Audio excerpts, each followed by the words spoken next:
শিক্ষার্থী বন্ধুরা, বাংলা দ্বিতীয় পত্রের 1 নম্বর প্রশ্নে আসবে উচ্চারণ। ইতিমধ্যে উচ্চারণের কয়েকটা ক্লাস আমি করেছি, সেগুলো তোমরা ডিসক্রিপশন বক্সে লিঙ্ক পেয়ে যাবে। এখন 2024 সালে যে উচ্চারণগুলো এসেছে বিভিন্ন বোর্ডে, সেগুলো সমাধান করে দিব। শুরুতে ঢাকা বোর্ডে 2024 সালে যে প্রশ্নগুলো আছে সেগুলো আমি সলভ করব। মোটামুটি 2024 সালের নিয়মেই পরবর্তী বছরগুলোতে প্রশ্ন হবে। এখানে উচ্চারণ দেখো, উচ্চারণের নিয়মটা কেমন। এটা আছে নদী, নদী, কিন্তু আমরা কিন্তু নদী উচ্চারণ করি না, আমরা উচ্চারণ করি নদী। তো নদী যদি উচ্চারণ করি তাহলে এখানে নদী লেখা। তো পরীক্ষায় আমাদের কি লিখতে হবে? ঠোঁটে যেভাবে আমরা উচ্চারণ করি সেভাবে তোমাদের লিখতে হবে। তাই এটাকে আমরা নদী না লিখে লিখব নদী। নো লিখতে গেলে আমাদের নো এবং দি লিখতে হবে। এখানে একটা বিষয় খেয়াল রাখতে হবে, সেটা হচ্ছে যে দীর্ঘ ইকার আছে, উচ্চারণের বেলায় আমরা দীর্ঘ ইকার বা হ্রস্ব ইকার যে উচ্চারণ সেটা পারি না। এই কারণে সবগুলোই আমরা হ্রস্ব ইকার লিখব। আর যেহেতু উচ্চারণ করতে গিয়ে আমাদের না বলে নো বলতে হয়েছে, এই কারণে নো লিখলাম। তো শিক্ষার্থী বন্ধুরা, এভাবে তো আর উচ্চারণ পড়ানোর নিয়ম না, উচ্চারণের কিছু ব্যাকরণিক নিয়ম আছে। সেই নিয়মগুলো যদি ধরে ধরে আলোচনা করতে যাই তাহলে অনেক সময় লাগবে, তোমাদের বুঝতেও সমস্যা হবে। তাই আমাদের ঠোঁটে যেভাবে উচ্চারণে আসে, প্রতিদিন আমরা যেভাবে উচ্চারণ করি সেভাবে মূলত বোঝাই, তাহলে বুঝতে তোমাদের অনেক সহজ হবে। এটা দেখো লেখা আছে অবিনাশী, উচ্চারণও কিন্তু আমরা অবিনাশী করি। তাহলে তা যা আছে তা লিখব, কিন্তু বানানে একটু সমস্যা আছে। সেটা আছে বি লিখলাম না, এবং আগে বলা হয়েছে যে এখানে দীর্ঘ ইকার আছে, দীর্ঘ ইকার লেখা যাবে না, হ্রস্ব ইকার লিখতে হবে। এটা হচ্ছে উত্তর। 3 নম্বর আছে প্রভাত।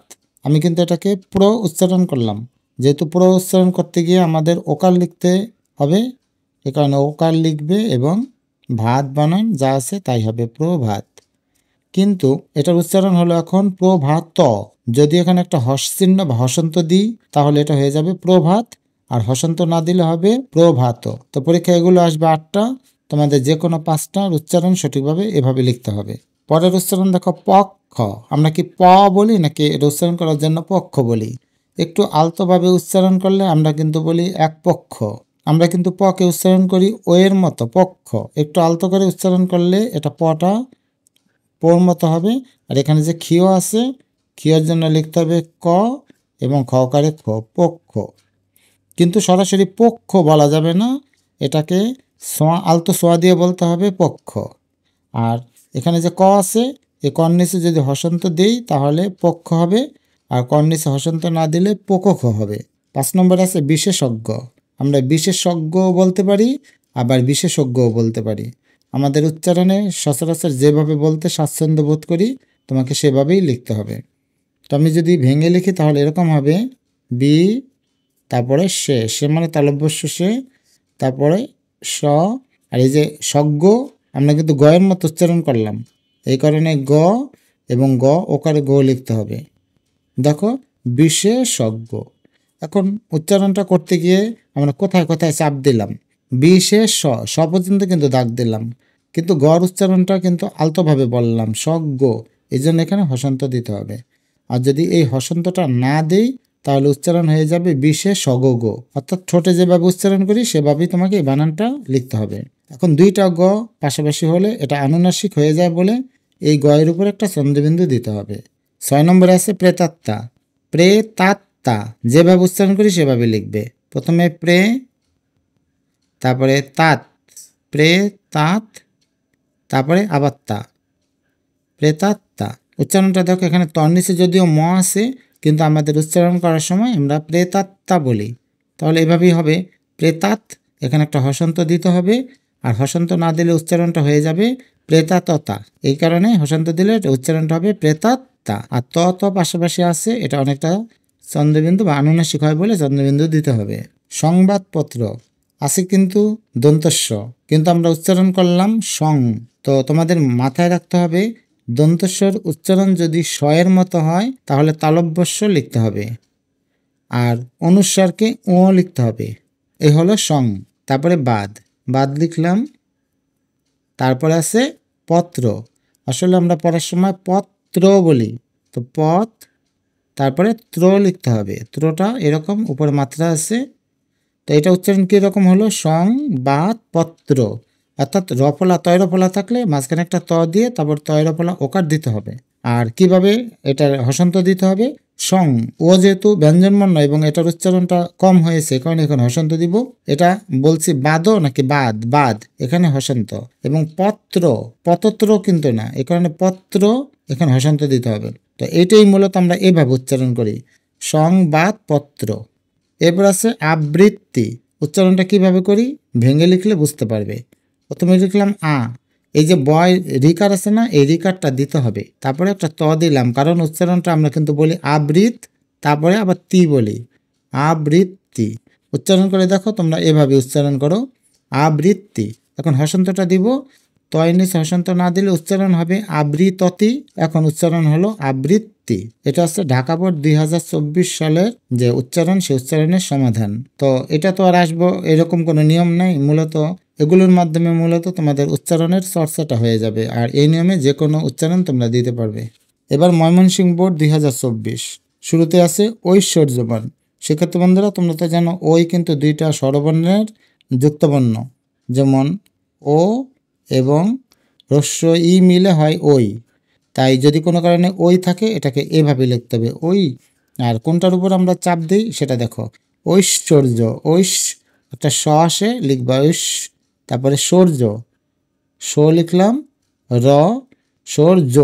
এখন জ লিখবো যে এখানে কিন্তু অন্তস্থ জ আছে, আর আমাদের উচ্চারণের নিয়মে হচ্ছে যে একটা বর্গীয় জ আছে একটা অন্তস্থ জ আছে, কিন্তু আমরা তো কোন জয়ের উচ্চারণ কেমন জানি না, এই কারণে অন্তস্থ জর উচ্চারণ সবসময় বর্গীয় জ লিখতে হবে, আর এই কারণে লিখবো ঐশ্বর্য। উচ্চারণটা করে দেখো। এটা বোঝার জন্য তুমি একটু খেয়াল করো যে তুমি কিভাবে ঠোঁটে উচ্চারণ করো, সেটাকেই জাস্ট বানানে রূপান্তর করবে। ঐশ্বর্য, দেখো ঐশ্বর্য, বান, এটা বান তো লিখতেই হবে। এখন প্রয়োজন মতো হসন্ত দিতে হবে। তো আমরা এখানে উচ্চারণের বেলায় দেখলাম ঐশ স্বর উপরে চাপ কম পড়েছে, এখানে দেব সৌর্য, এখানে রন নিচে হসন্ত, বান হসন্ত। যদি হসন্তগুলো না দিই তাহলে উচ্চারণটা এমন হয়ে যাবে ঐশ ষোড়জ বান, আর হসন্ত দেওয়াতে উচ্চারণটা ঠিক ছিল ঐশ্বর্য বান। এরপর আছে উদ্যোগ অথবা উদ্যোগ, এটাকে দুইভাবে উচ্চারণ করা যায়। যদি আমি উদ্যোগ বলি তাহলে এভাবে লিখতে পারো উদ, তারপরে আবার দকারে দো এবং শেষে গ, উদ্যোগ।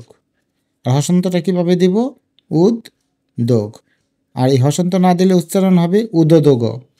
আরেকটা উচ্চারণ অবশ্য আছে, সেটা আছে উদ্যোগ। উদ্যোগ যদি লিখি তাহলে উ, তারপরে দ, যোগ বানানে বর্গীয় জ ওকার এবং শেষে গ, উদ্যোগ। আর এক্ষেত্রেও হসন্ত এখানে এবং এখানে দিতে হবে। এটার উচ্চারণ কি বলতো, বিজ্ঞান নাকি বিজ্ঞান নাকি বিনজান?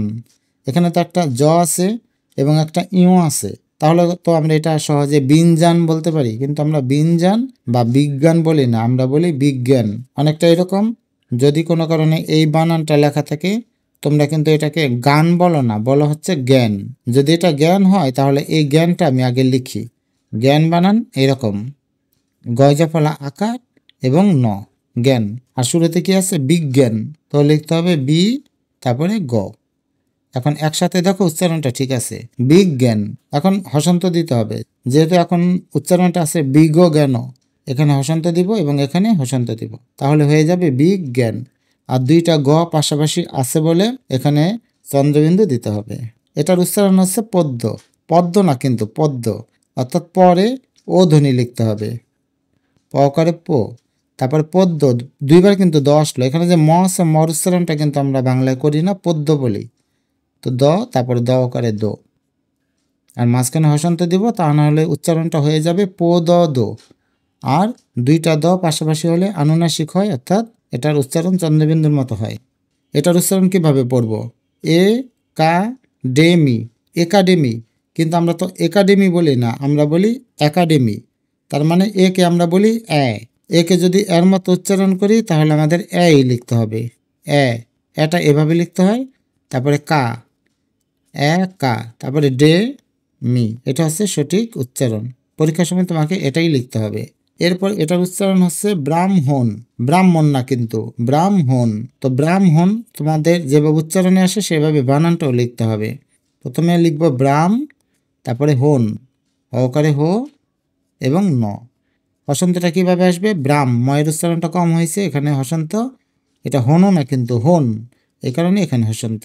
এটার সঠিক উচ্চারণ কিন্তু আহ্বান বা আহ্বান না, এটার উচ্চারণ হচ্ছে আহ্বান। তাই তোমাকে আহ্বানই লিখতে হবে। সরেয়া ও ভয়কারে ভা এবং ন, আহ্বান, এটা সঠিক উচ্চারণ।